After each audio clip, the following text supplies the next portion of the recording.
জুলাই ২০২৪-এ সারা দেশ যখন আন্দোলনে উত্তাল, সে সময় রাজধানীর উত্তরা পরিণত হয়েছিল রণক্ষেত্রে। উত্তরার বিভিন্ন পয়েন্টে পুলিশ ও আওয়ামী লীগ যৌথভাবে আন্দোলনকারীদের উপর চালায় নির্মম নির্যাতন। আন্দোলনে সে সময় ছবি তুলতে রাজপথে নামেন ফটোগ্রাফার আরিয়ান আহমেদ। আমি আন্দোলনের সাথে যুক্ত হই আপনার 18ই জুলাইতে উত্তরা বিএনএস সেন্টার থেকে আমার শুরু। আমি যেহেতু বেসিক্যালি ফটোগ্রাফার, তো সেক্ষেত্রে ফটো এবং ভিডিও কালেক্ট করার জন্যই আমার মূলত আন্দোলনের সাথে প্রথম যুক্ত হওয়া শুরু।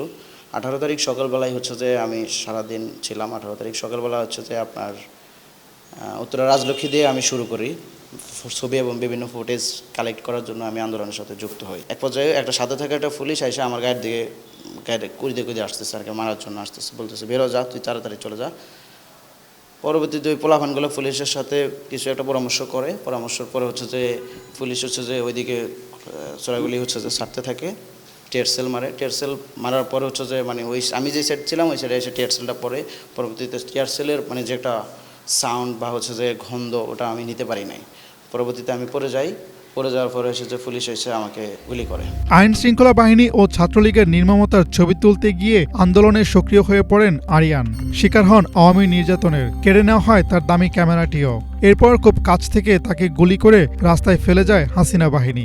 আপনার প্রায় 165 টাকার মতো ওষুধ আমার রেগুলার খেতে হয়। আমার তো মাইগ্রেনের সমস্যা হয়ে গেছে, আমার হচ্ছে যে অতিরিক্ত চাপ নিতে পারতেছি না, বা হচ্ছে যে একটু রোদ পড়লে আমার মাথা অনেক ব্যথা করে, বা আবার বলতে গেলে আপনার একটু মনে হয় যে একটু কর্মব্যস্ততা বেশি থাকলে আমার মাথা ব্যথা অনেক বেশি করে। বা ডক্টরের যেটা সাজেশন সেটা হচ্ছে যে আমাকে মানে একটু রোদ বা হচ্ছে যে কর্মব্যস্ততা যেগুলো আছে এগুলো চাপগুলো থেকে একটু অ্যাভয়েড করার। আর একটা বিষয় হচ্ছে যে ডক্টররা যেটা বলতে চাচ্ছে বারবার, ওনারা বলতে চাচ্ছে যে আমার ফিলেটগুলো বের করা যাবে না, ঠিক আছে, যে মাথার ফিলেটগুলো ওনাদের সাজেশন বের করা যাবে না। আর আমার মনে হয় যে উন্নত মানে আর একটু ভালো চিকিৎসা হলে আমার ফিলেটগুলো বের করা যাবে, আমি আরও সুস্থভাবে চলতে পারবো। বাট আমার ফিলেটগুলোর জন্য আমি বুঝতেছি যে আমার অনেক ক্ষতি হচ্ছে, আমার জন্য অনেক কষ্টকর হয়ে যাচ্ছে জীবনযাপন। সরকারের পক্ষ থেকে স্বাস্থ্য সুবিধা বলতে স্বাস্থ্য কার্ডটা পেয়েছিলাম, এবং হচ্ছে যে আপনার সরকারের পক্ষ থেকে আমাকে ক্যাটাগরি সিতে রাখা হয়েছিল। সি ক্যাটাগরি থেকে আমি 1 লক্ষ টাকা আপনার এককালীন টাকা পেয়েছিলাম আর কি, এতটুকুই আর কি। আর স্বাস্থ্য সুবিধা পড়তে হচ্ছে যে আমি এখনও সিএমএস থেকে ট্রিটমেন্ট নিচ্ছি, আমার ট্রিটমেন্ট রেগুলার নিতে হয় আর কি। তো সিএমএস থেকে আমার রেগুলার ট্রিটমেন্ট চলতেছে, এটাই চলতেছে।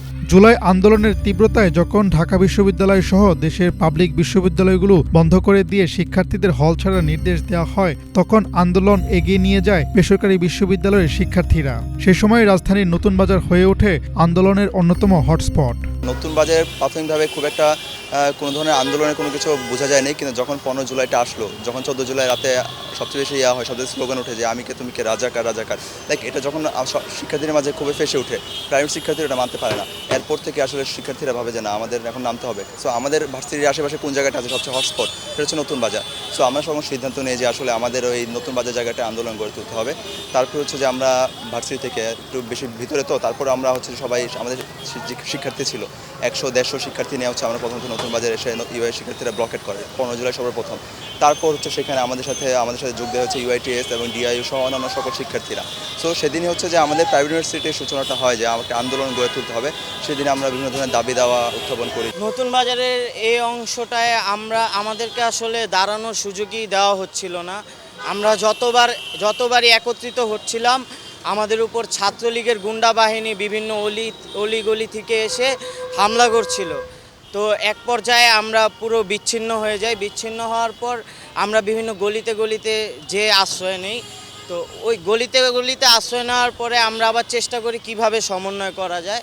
তখন আমরা সকলে আবার সমন্বিত হয়ে একসাথে হয়ে আমরা নতুন বাজার রোডটা ব্লক করি। তো এরপরে হচ্ছে ওরা আর আমাদের উপর আক্রমণ করার সুযোগটা পায়নি।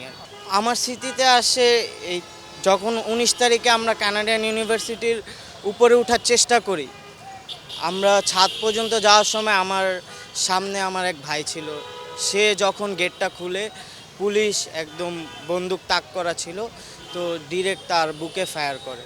তো সেই রক্ত হচ্ছে পিছনে আমার গায়ে এসে লাগে। তো এটা হচ্ছে আমার স্মৃতিতে সর্বপ্রথম স্মরণে আসে আর কি। জুলাই আন্দোলনে বড় ভূমিকা পালন করেছে প্রাইভেট ইউনিভার্সিটির শিক্ষার্থীরা, কিন্তু শেখ হাসিনা পতনের পর তাদের কিছুটা আড়ালে রাখার চেষ্টা করা হয়েছে বলে অভিযোগ করেছে আন্দোলনে অংশ নেওয়া বেসরকারি বিশ্ববিদ্যালয়ের অনেক শিক্ষার্থী। ছাত্রদের নতুন রাজনৈতিক দলেও খুব একটা গুরুত্ব দেওয়া হয়নি তাদের। প্রাইভেট ইউনিভার্সিটির ছাত্ররা তো একটু সাধারণত ঘর কোণে হয়, একটু তারা পড়াশোনা নিয়ে বেশি ব্যস্ত থাকে। তাদেরকে আসলে আপনারা কিভাবে সংযুক্ত করলেন, আন্দোলনমুখী করলেন? এক্স্যাক্টলি, এটা একটা আমাদের সবচেয়ে বেশি টাফ ছিল এই জায়গাটা, যে আসলে অনেক শিক্ষার্থী বলছিল যে রাস্তায় নেই কী হবে, দাবি দেওয়া পূরণ হবে না। সমস্যাটা হচ্ছে যে আসলে আমাদের দেশে রাজনীতি এমনভাবে গড়ে উঠেছে যে প্রাইভেটের শিক্ষার্থীরা আসলে রাজনীতি সচেতন না খুব বেশি একটা, রাজনীতি ভাবে না, কিন্তু ওরা এটাও বুঝতে শিখে না যে আসলে পদে পদে সব জায়গায় আসলে রাজনীতিটা আসলে লুকিয়ে আছে। সেখানে আমাদের শিক্ষার্থীদের আসলে ভালো একটা পথ বেছে নিতে হবে রাজনীতি করার জন্য। আমরা যদি রাজনীতি সচেতন হতে পারি তাহলে আসলে যে ভালো যেখানে দুর্নীতি হয় সেখানে আমরা আসলে সব কিছু শুধরাতে পারবো। সেই জায়গা থেকে আমরা শিক্ষার্থীদের কিছুটা বোঝাতে সক্ষম হয়েছে। প্রথমত আমরা সবাই বলেছিল যে আমরা ক্লাসে ফিরে গেছি, আমাদেরকে বাহবা দেওয়া হচ্ছিল, আসলে কিন্তু এটা আসলে কিন্তু এক ধরনের মূলাধারা দেওয়ার মতো, যে আসলে আমরা ক্লাসে ফিরে গেলেও আসলে দিন শেষে আমরা প্রথমে ক্লাসে ফিরে গেছিলাম, কিন্তু পরবর্তী আমরা ফিল করেছি না, আমাদের আরও বেশি করে রাজনীতি সচেতন হতে হবে। কারণ দেশটা আমার, দেশে আমরা সবাই থাকি, লাখ টাকায় পড়ি আর যত অল্প টাকায় পড়ি না কেন, দিন শেষে আসলে আমার দেশটা নিয়ে ভাবতে হবে। সো সেই জায়গা থেকে আসলে আমরা পিছিয়ে পড়েছিলাম, কিন্তু প্রাইভেট ইউনিভার্সিটির শিক্ষার্থীরা আবারও সেই জায়গাটা ভাবতে বসেছে 1 বছর পর এসে, যে না আমরা ভেবেছিলাম হয়তো আমাদের সবাইকে নিয়ে এই দেশটাকে গড়ার চিন্তা করা হবে, সেটা করা হচ্ছিল না। সেখান থেকে আমাদের মনে হচ্ছিল না এখন আমাদের রাজপথে থাকতে হবে এবং সবসময় আওয়াজ তুলতে হবে। সেটা থেকে এখন আস্তে আস্তে আবার আমরা হয়তো প্রাইভেট ইউনিভার্সিটি উজ্জীবিত হচ্ছে। জুলাইয়ের 1 বছর পরে এসে আমরা অনেক কিছুই দেখতে পাচ্ছি যে আমাদের স্টেকটা কিভাবে অস্বীকার করা হচ্ছে। তো লাস্ট যখন মধুর ক্যান্টিনে তারা তাদের নতুন দলের ঘোষণাপত্র জারি করে, তো এই বিষয়ে আমাদের সাথে কোনো ধরনের আলাপ আলোচনা করা হয়নি। তো এর বিরুদ্ধে আমরা মধুর ক্যান্টিনে একটি প্রতিবাদ সমাবেশ করি। তো আমাদের ওই প্রতিবাদ সমাবেশেও আমাদের উপর তারা হামলা করে, আমরা যে তাদের ভাই এই বিষয়টি তারা ভুলে যায়। ওইখানে আমাদের বেসরকারি বিশ্ববিদ্যালয়ের ছাত্রছাত্রীদেরকে মারা হয়। তো তাদের পাশে যে আমরা এসে দাঁড়িয়েছিলাম, আমাদের তো কোটার প্রয়োজন ছিল না, আমরা তাদের পাশে দাঁড়িয়েছিলাম, তারা আমাদের ভাই, আমাদের ভাইদেরকে মারা হয়েছে এই কারণে। কিন্তু তারা এই ক্ষমতার লোভে আমাদের এই অবদান ভুলে তারা ওইখানেও আমাদের উপর হামলা করে। আর এর পরবর্তীতে আমাদের প্রাইভেটের যারা ছিল তাদেরকে পুরোপুরি মাইনাস করে দেওয়া হয় ওই দিনের পর থেকে আর কি। জুলাই আন্দোলনের সূত্রপাত হয় ঢাকা বিশ্ববিদ্যালয় থেকে। হলে হলে থাকা ছাত্রলীগ কর্মীদের ফাঁকি দিয়ে আন্দোলনে অংশ নেওয়াটা ছিল সাধারণ শিক্ষার্থীদের জন্য বড় চ্যালেঞ্জ। জুলাইয়ের কথা উঠলেই শিক্ষার্থীদের চোখের সামনে ভেসে ওঠে নানা স্মৃতি।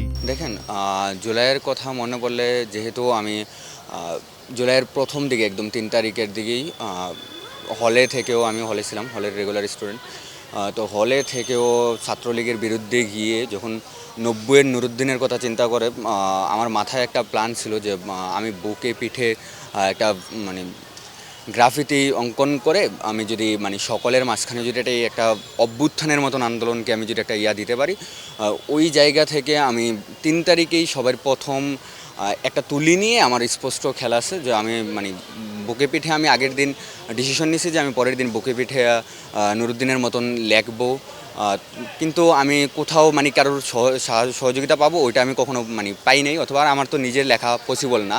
সবাই তখন ভয় পাচ্ছিল যে আপনার বুকে অথবা পিঠে লিখে দিব কীভাবে। তারপরেও ওই দিন আমার সকালবেলা আমি নীলক্ষেত থেকে রং কিনে একটা রিক্সায় করে আমি শাহনেওয়াজ, আমাদের এফআর হলের এক্সটেনশন শাহনেওয়াজ হলে আমি যাই এবং একটা বাইকে কোনো রকমে রাজি করাই, একদম বোরের দিকে, যে আমাকে লিখে দিবেন আপনি।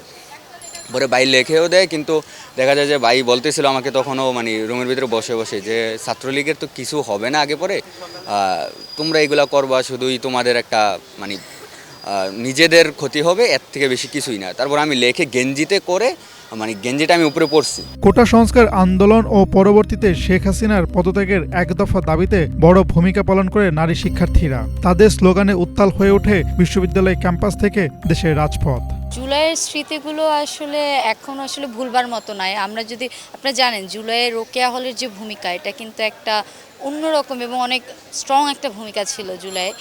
এবং জুলাইয়ের প্রথম দিক থেকে যখন হচ্ছে যে আমাদের তো প্রথম দিকের প্রোগ্রামগুলো কিন্তু এই যে আমরা সেন্ট্রাল লাইব্রেরির সামনে এসে জড়ো হতাম এবং 3টা থেকে ওই প্রোগ্রামগুলো হতো। তারপর আমরা হচ্ছে পুরো ক্যাম্পাস প্রদক্ষিণ করে শাহবাগে যেতাম এবং প্রথম দিন তো হচ্ছে যে কিছুক্ষণের জন্য শাহবাগ ব্লকেট করা হয়, পরে কিন্তু একটা দীর্ঘ টাইম ধরে শাহবাগ ব্লকেটের কার্যক্রমগুলোতে যায়।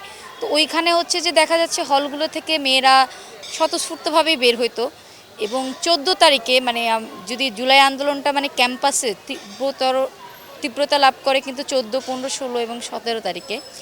তো 14 তারিখে হচ্ছে যে রোকেয়া হলের মেয়েরা হলের তালা ভেঙে তারপর হচ্ছে যে রাজুতে জড়ো হয় এবং ওই দিনকারে কিন্তু স্লোগান ছিল তুমি কে আমি কে, রাজাকার রাজাকার, কে বলেছে স্বৈরাচার স্বৈরাচার। আমি আসলে আন্দোলনের শুরুর দিন থেকে ছিলাম, তো আসলে একদম আন্দোলনের শুরু থেকে শুধু আন্দোলন, মিছিল, মিটিং, তার পরবর্তীতে 15 জুলাই হামলা, 14 জুলাই রাতে বের হওয়া, তারপরে হচ্ছে 16 জুলাই আমার খুব কাছের বন্ধুর একজন গুলি লাগে, 17 জুলাই হল ছাড়তে হয়, তার পরবর্তীতে বাসায় যাওয়ার পরে যে রক্তাক্ত ঘটনাগুলো এবং যে ম্যাসাকারগুলো সব কিছুই আসলে একসাথে মনে আসে। আমরা তো আসলে কাছ থেকে দেখেছি তাই।